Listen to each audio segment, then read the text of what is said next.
Money doesn't just come from one place. It drips, trickles, flows, and floods into our lives in different ways. Welcome to Drip Trickle Flow Flood, a podcast that explores the power of multiple income streams. We've got merch. That's right. Drip Trickle Flow Flood t-shirts are officially here, and they're as comfy as they are conversation starting. Grab yours at the link in our show notes. Hey, Tony, what's up? How you doing? We're doing good today. As we speak, my chimney is getting swept. Oh, And so that's that's good. cool. I think it was overdue. So that's exciting. So if anybody hears any vacuuming in the background, that's what's happening. We try to remove all background noise from our in our editing phase, but just in case. That's good. That's definitely a worthy investment to be having your chimneys swept Yeah, out. hopefully keep my house from burning down. Yes, that is a good investment. Today we thought that it's just Tony and I today on the pod, and we just figured we'd bring you all along to some of our backstage discussions and what we're doing with this podcast, how things are going, and then specifically today talk about how we plan to monetize or make money from this podcast.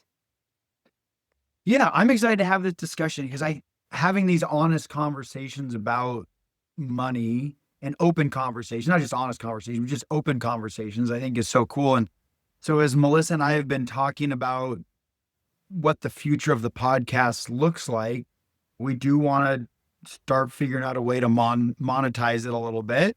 And we want to bring the audience along for the ride so we can just open the doors on that a little bit. I guess if we're successful, we'll have good stuff to share. If we're not successful, that'd probably be fairly boring, but so that's Or not. yeah. Maybe people like the failure stories. Yeah. So that's what we're going to do today is talk about where we want to take the podcast and different ways we're going to try to monetize it. And I think if there's anybody out there listening that has experience with podcasts and has ideas for us, we're all ears and would be happy to share those or bring you on to talk to with the audience. Just so everybody knows, too, as a little bit of a behind the scenes, and I don't know if we ever mentioned this before, but this whole thing wasn't even started as a podcast. We were going to write a book, and there wasn't even a podcast in the mix. And then we decided if we're going to write a book, it would be smart to have something to pull from, like conversations, figure out what people like, what they don't like, have some data to be able to even pull a book together. And so the podcast was then born. Yeah, Melissa's putting it nicely. I'd been talking to Gary about Drip Trickle Flow Flood for a while, and I'd been working on this book, and I was about 20,000 words in. And I go, this thing is boring. Nobody's going to want to read this book. I thought it was good information, but I go, who writes stuff that people actually want to read and are excited about? Melissa.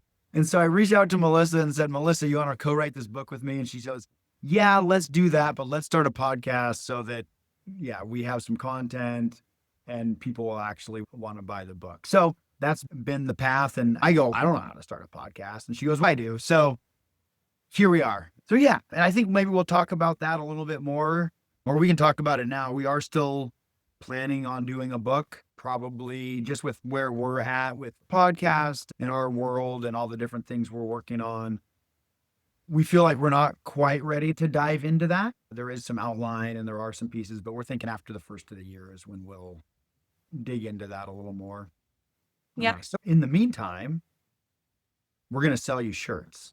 Yes. This is our first way that we're monetizing the podcast, which is really nice Drip Trickle Flow Flood shirts. And this is just our first shirt. So we have one out now that's linked in our show notes, and you can see like a nice picture of it that has the podcast name. And we have plans for other shirts as well.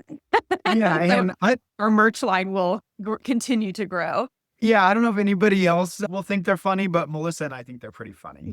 So we've got the one going, and they're my favorite shirts, like the brand of shirt.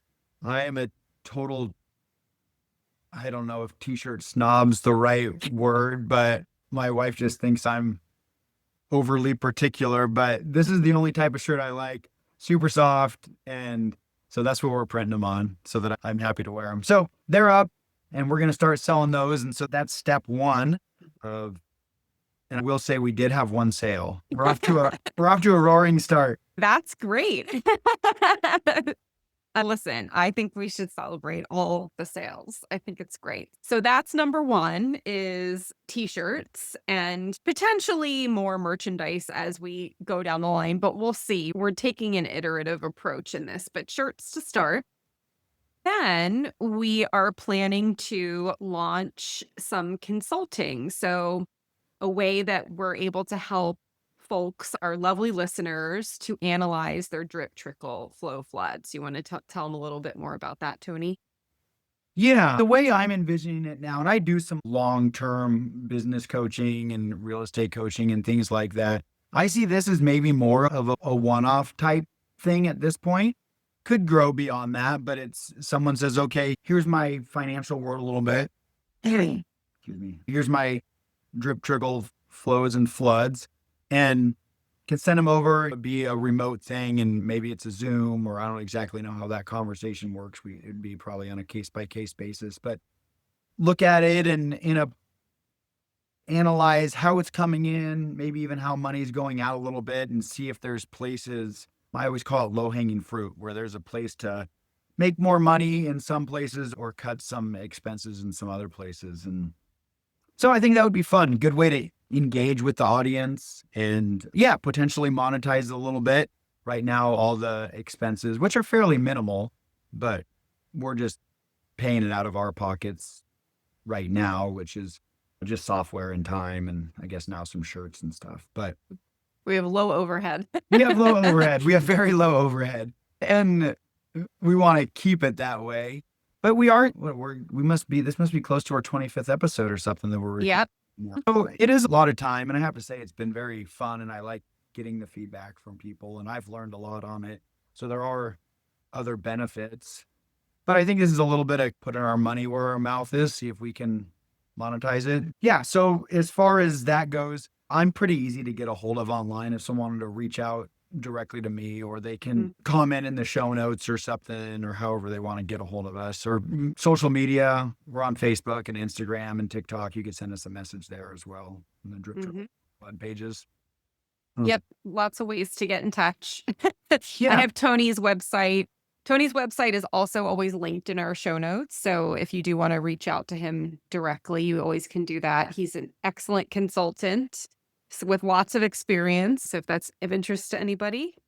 Yeah. So I think that'll be fun. I think that'll expand the podcast. And actually, I haven't even mentioned this to you, but I forget who it was. Maybe it was Jay Leno or someone. He used to have like the people on the street segments. Yes. Where he would go around and ask them questions or something. And I was thinking, if we got this going a little bit, we could do that, where it would be maybe 3 to 5 minute with individuals talking about something specific, which I thought could be a fun piece. That's actually a very popular thing, calling back to a different episode we did around user-generated content. That's like a popular thing that brands hire people to do, is like man on the street segments. Oh, yeah. Yeah. Yes, I think you'd be really good at that, Tony. We may have to send Gary out there. Oh, yeah, like, Gary would be great. Yeah. The two of you just like taking on the downtown Bellingham would be pretty hilarious. I like to stay behind the camera for those things, so I'll film it. But that's a great idea. Look, everybody, look at us. You're getting an inside view to our brainstorm. Yeah, and this is pretty honest about how we. It's usually just us getting coffee somewhere. Yeah. Just like no real structure, just talking about what we feel like doing. So then that's a good extension to the next piece, because we were just talking about user-generated content and filming. When we're talking about a broader way that we want to monetize the podcast, something that feels like really exciting to both of us is working with brands or getting brand partners or brand sponsorships. This is a really fun way there's lots of different brands out there that align with the show. I have a lot of experience working with brands, so we can bring that piece of it in.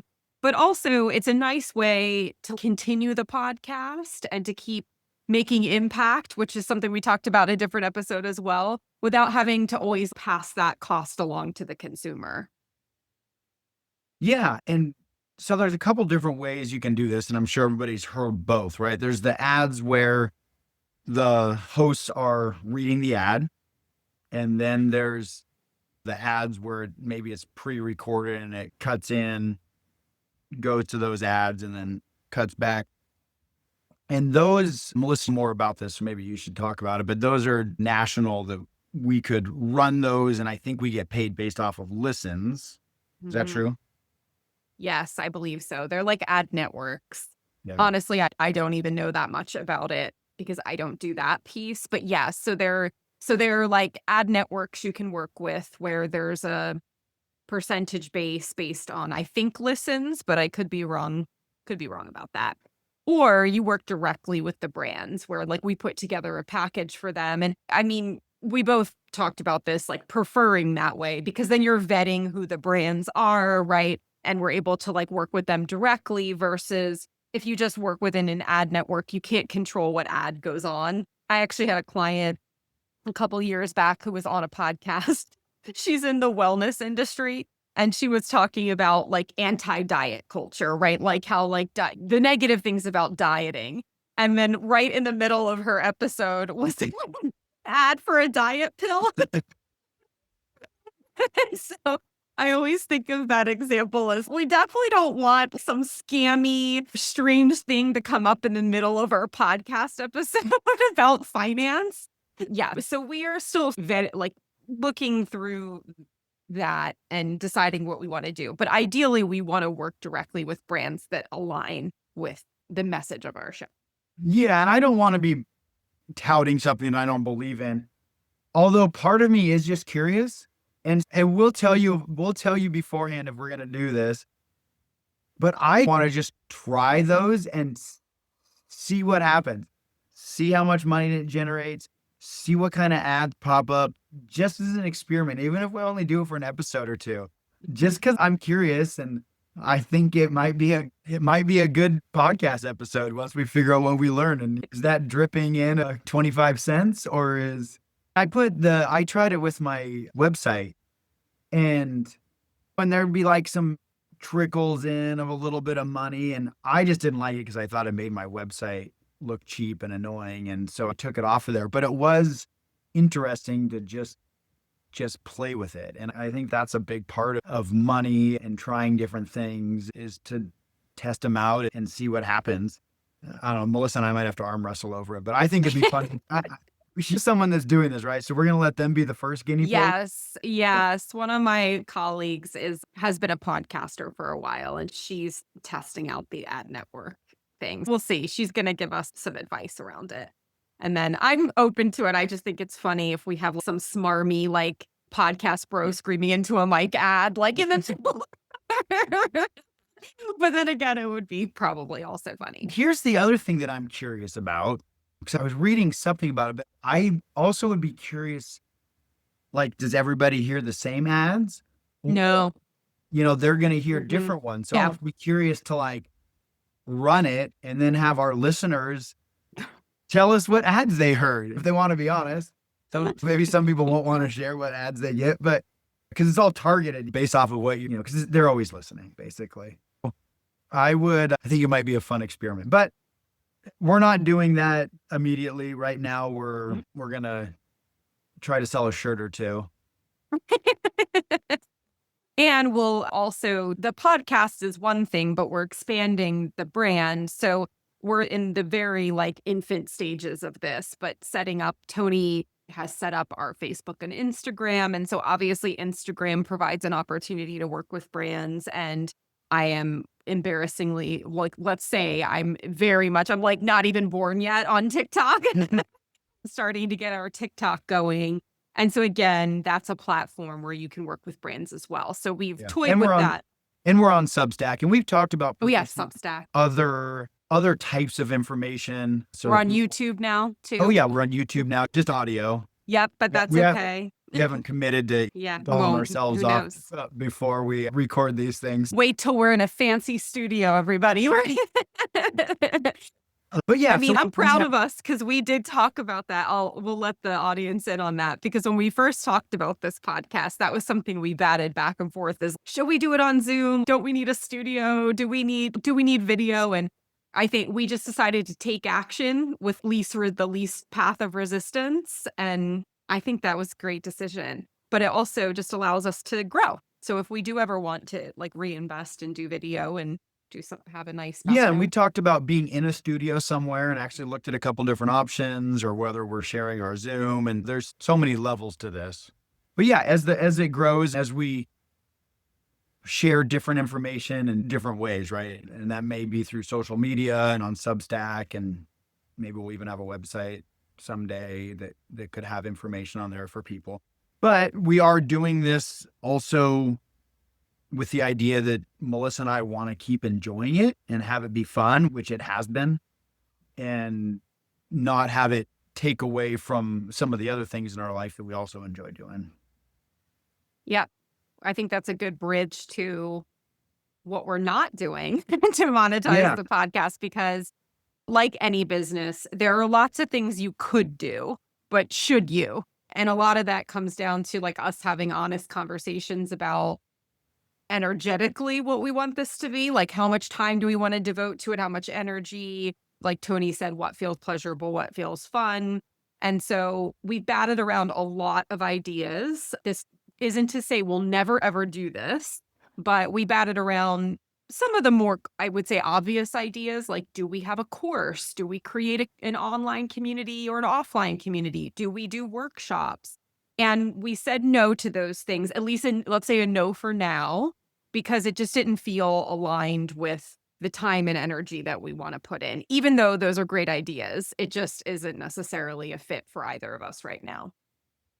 Yeah. And I think with the positive feedback we're getting from the podcast itself and with the listenership growing, I feel like this is working. And so we want to keep growing and improving that piece of it. And then we can grow beyond that if we want.